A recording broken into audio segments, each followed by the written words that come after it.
Hola amigos, Kind está de vuelta y el día de hoy les traigo un video sobre una planta muy bonita que está bastante presente en los jardines, pero que a ciertas personas les puede costar un poquito más el cultivarlas, o de plano no saben cómo poder cultivarlas y se les pueden llegar a morir.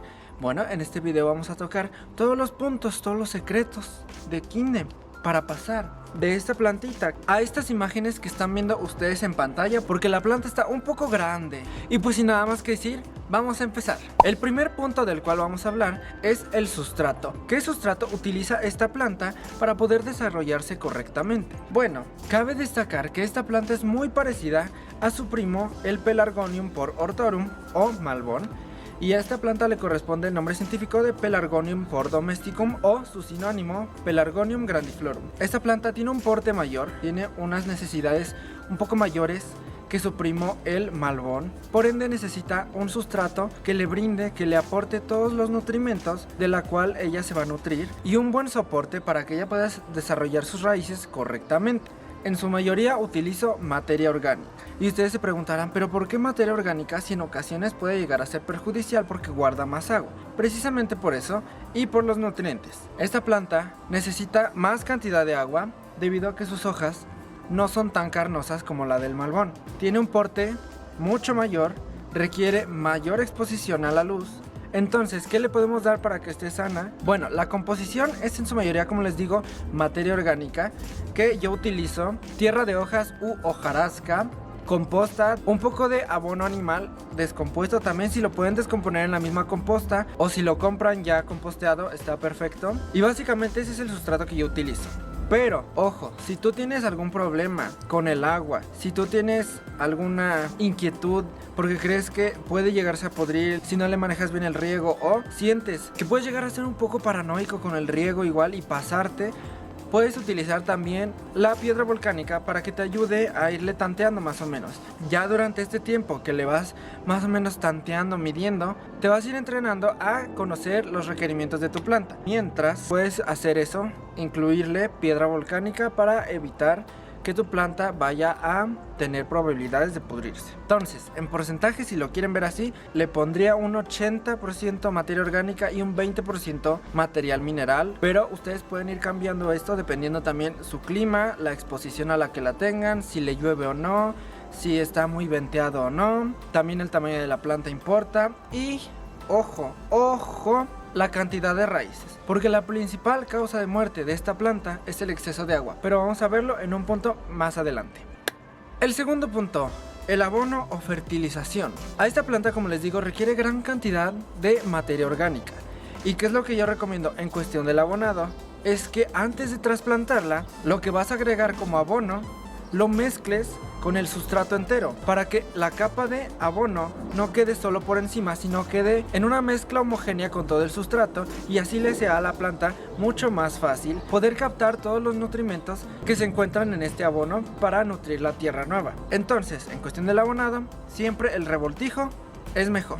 Y yo lo que más recomiendo con esta planta es que sea prioritariamente abono orgánico antes que fertilización, porque esta planta es muy susceptible a plagas y enfermedades si se le tiene mal cultivo. Lo que hace la materia orgánica es aportar no solo los macronutrientes, sino los micronutrientes que le van a ayudar a hacer más resistentes sus órganos, sus estructuras, y mantenerse fuerte ante el posible ataque de plagas y enfermedades. Entonces, la materia orgánica es como una vacuna, ¿saben? Refuerza su sistema inmune. Si por el contrario ya la abonaste, pero ves que no crece, tiene la tierra bien, tiene la tierra seca, no tiene pasada de agua, está en una buena exposición, bueno, ahí sí puedes proceder a la fertilización para que le dé un incentivo, ¿no? Como para que la planta se encienda. De preferencia que sea un poco espaciado, yo recomiendo que sea cada 2 meses o si se puede un poquito más. Y ya saben la técnica de fertilización, que es espolvorear los 3 deditos alrededor de la maceta, nunca pegado al tallo porque se puede quemar. Y de esta forma puedes darle un incentivo a tu planta para que empiece a crecer. Es muy importante que no se pasen de la dosis de fertilizantes, porque esto favorece a la aparición de plagas y enfermedades, debido a que si te pasas, el elemento que más atrae plagas y enfermedades es el nitrógeno. Si te llegas a pasar, tu planta va a presentar algunos maleantes por ahí. Ahora vamos al riego, que es uno de los puntos que mayor problema le causa a la gente al cultivar esta planta. La principal causa de muerte de esta planta es el exceso de riego. ¿Y por qué? Porque mucha gente, incluyéndome, decimos, es que tengo una planta nueva, es que quiero experimentar, es que no sé cómo cuidarla. Entonces nos entra la paranoia. Y ya saben, la paranoia de la sobreprotección. Decimos, es que ya se le secó 1 milímetro de tierra, la voy a regar. Es que ya le cayó el gusano, un gusanito, la voy a fumigar. No, hay que tener paciencia con esta planta porque todo es un proceso. Bien dicen por ahí que la jardinería es el arte de la paciencia. Tranquilos, es una planta que sí o sí les va a crecer bien siempre y cuando no se pasen con el riego. ¿Qué recomiendo?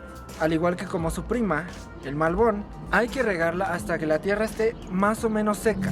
¿Por qué? En caso de que tú la hayas trasplantado hace poco tiempo, esta planta, al igual que cualquier otra planta, no va a tener la maceta llena de raíces. Entonces, ¿qué va a pasar? Todo ese sustrato que no se encuentra cubierto por las raíces va a fomentar la pudrición radicular. Es por eso que yo les recomiendo que siempre en una planta, la que sea, si no le sabes, deja que la tierra se seque un poco. ¿Por qué? De esta forma vas a forzar a tu planta a que empiece a buscar agua en otros lados. Entonces hay que forzar a la planta para que empiece a echar raíces y de esta forma evitar que la propia planta empiece a tener malestares por el agua. No les puedo decir de que se riega cada 2 semanas, cada 3 días, cada 12 horas, porque siempre depende todo del clima. Siempre va a ser diferente. Yo vivo ahorita en un clima templado, tú puedes vivir en un clima desértico o en el Ártico o en la selva. Siempre hay que procurar estar observando a la planta y no hacer caso a consejos que sean muy herméticos, ¿saben? Porque lo que a una persona le funciona, a otra no. Hay que tener también criterio personal, ¿vean? Aparte, este es un punto que me gusta mucho porque si le dejas a tu planta que empiece a enraizar correctamente, ya teniendo una raíz sana, tu planta va a estar de maravilla y te va a aguantar lo que te tenga que aguantar. A estas, por ejemplo, se me olvida casi siempre regarlas, pero esto ha favorecido a que tengan un buen sistema de raíces. De hecho, tengo aquí esta que se me murió porque venía con plaga del vivero. Quiero que vean que el sustrato está completamente cubierto de raíces hasta por encima y está saliendo. Esto quiere decir que ella tiene un buen sistema de raíces y se puede defender. Obviamente esta ya venía muy enferma y la compré porque dije a ver si se recupera. Y pues no se recuperó, pero bueno. Es algo así, dejar secar a la planta para que pueda tener un perfecto sistema de raíces y pueda tener con qué defenderse ante el exceso de agua. Y bueno, ya habiendo tocado estos 3 puntos, me gustaría pasar con uno de los más importantes, que es el trasplante. Esta planta, si bien no es exigente con el tamaño de una maceta, sí es exigente en cuestión del tiempo en el que pasa en ella. Por ejemplo, esta que tengo aquí al lado, mi mamá la reprodujo por esqueje y ya tenía 1 año. Y la macetita en la que estaba, que era como estas que tienen el vivero, ya estaba repleta de raíces. Y en 1 año, y es lo que les digo, la dejaba sin agua casi. Y ella solita expandió sus raíces y me estaba pidiendo más cantidad de sustrato para poder vivir bien. Yo les recomiendo que esta planta se le trasplante cuando la maceta ya esté cubierta de raíces. Porque de otra forma, ella va a empezar a frenar su crecimiento, va a empezar a ser más susceptible a plagas, va a empezar a resecarse más rápido porque ya no va a tener reservas. Si bien la pueden tener un poco de tiempo más ahí con abonado por encima, lo recomendable es trasplantarla, ¿ok? ¿Y qué maceta escoger? Yo les recomendaría que si fuese no tanto una maceta como de 1 o 2 pulgaditas más, sino un poco más grande, pero ya le van a tantear. Yo les recomiendo que para tantear el tamaño de una maceta lo hagan con la parte aérea y no con la parte baja, porque es más o menos equitativo el crecimiento de la parte aérea con la parte baja. Pero hay mucha gente que se confunde porque, por ejemplo, la parte aérea puede ser muy exuberante, pero la parte baja puede ser muy compacta. Y esto es debido a que la parte alta se encuentra más libre, ¿no? Más libre de expandirse, cuando la parte baja está más compacta y retenida por la maceta. Entonces, más o menos el crecimiento radicular y el crecimiento aéreo es equivalente. Por eso les recomiendo que le den una maceta con la equivalencia de la parte aérea y no de la parte baja, ¿ok? Y ahora sí, vamos a pasar con uno de los puntos más intrigantes, que es la ubicación. Mucha gente cataloga esta planta como planta de semisombra, planta de sol o planta completamente de sombra. Y yo por experiencia les puedo decir que es una planta que gusta más de exposición al sol. Tal vez no en las horas más cálidas, ya que esto depende de tu clima en gran medida. Por ejemplo, aquí yo la tengo a exposición a media sombra, pero la voy a pasar al sol directo ahora que las trasplanté.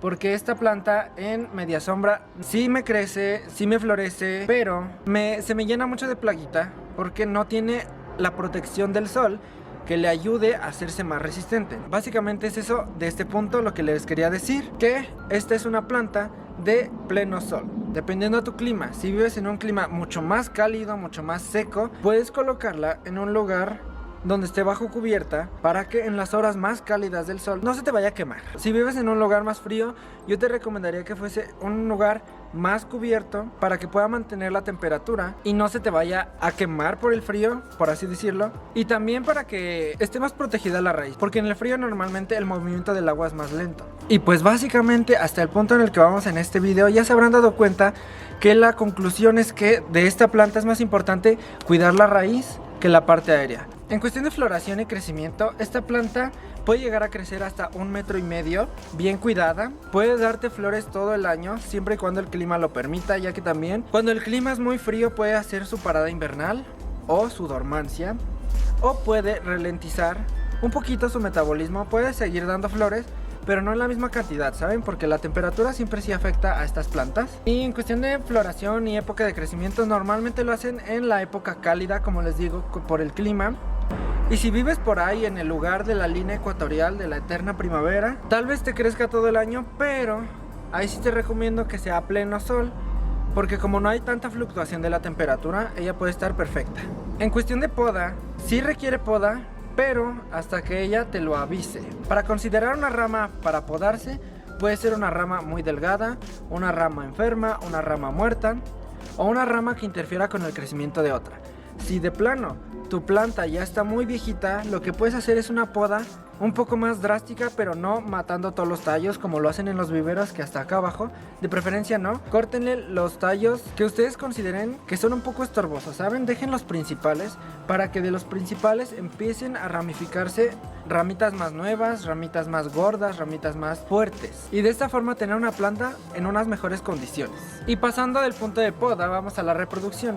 Por ejemplo, esas ramitas que tú cortaste, puedes utilizarlas para reproducir, pero ojo, hay muchas plantas que tienes que saberle bien cómo escoger un esqueje, y estas plantas y algunas otras prefieren que el esqueje sea maduro para que pueda enraizar correctamente. ¿Qué me refiero con maduro? Un esqueje maduro debe de ser como este, de preferencia para reproducir escoger un tallo que sea ya de color café. Hay algunos tallos que muestran ya el color café, pero no tan fuerte, que aún tiene unas vetas verdes. Esos no. De preferencia un tallo que ya sea café, como este, miren, de la planta muerta. De preferencia uno que ya esté café así, porque hay otros que, miren, por ejemplo este que está aquí, aún se notaba que estaba medio verde, a pesar de que ya está café. Pero de preferencia este que ya tiene unas líneas como cuarteaduras, como de la expansión de la corteza, porque son más resistentes y tienen menos probabilidades de morirse durante el proceso de enraizado. Y la época de reproducción es cuando el clima esté más cálido, como les decía, en primavera, en verano, o si lo quieres hacer en una estación fuera de, lo puedes hacer en invernadero para que guarde el calor. O si de plano a ti no se te ha dado enraizarlo de forma natural, puedes ayudarte de hormonas enraizantes para que te ayuden con el trabajo. Normalmente eso es lo que hacen en los viveros para agilizar el proceso. Y ya después de haber abundado en la mayoría de los puntos, vamos con el último, que es plagas y enfermedades. En cuestión de plagas, a mí me han presentado dos: pulgón y cochinilla algodonosa. Normalmente estas plagas aparecen cuando tu planta está un poco debilitada o necesita un poco de abono, o la ubicación no es la adecuada. Muchos factores. ¿Cómo me puedo deshacer de ellas? Existen productos específicos, pero yo siempre les recomiendo que sea más orgánico, que sea más eco-friendly, para no perjudicar a insectos benéficos. Yo con lo que me deshago de estas plagas es con agua jabonosa aplicada en sombra, y ya después de que se mueran estas plagas, enjuaga tu planta para poderla regresar a la ubicación donde estaba y que no corra peligro de que se queme. Después les voy a hacer un video de este tema un poco más a detalle para que entiendan el por qué, el para qué y el cómo es que el jabón actúa ante estas plagas. Y en cuestión de enfermedades, pareciera que no, pero sí. Puede estar el oidio, la roya y el hongo negrilla, que normalmente aparece en la savia que excretan las plagas, porque es savia y es azucarada, entonces de ahí se alimenta el hongo. Se quita muy bien la negrilla con jabón. Y en cuestión del oidio, puedes utilizar azufre, y en cuestión de la roya es más que nada por las condiciones en las que se tiene a la planta, ya sea exceso de humedad, falta de humedad o falta de riego. Y pues como pueden ver, es una planta de sencillos cuidados, es muy parecida a su primo el malbón. Si ustedes le tienen miedo a esta planta, aventúrense. Siempre hay que ir observando lo que tu planta requiere. Y pues bueno, hemos llegado al final de este video. De verdad, espero que les haya gustado, que les haya servido y que lo puedan aplicar. Recuerden que si estos consejos no les convencen, pueden dejarme aquí abajo en los comentarios una retroalimentación para que yo pueda nutrir más los videos y la información les sea más de utilidad a ustedes. Recuerden que los quiero y los quiero ver triunfar. Nos vemos en una próxima emisión de Información que Informa de Kinde. Bye. ¡Woo!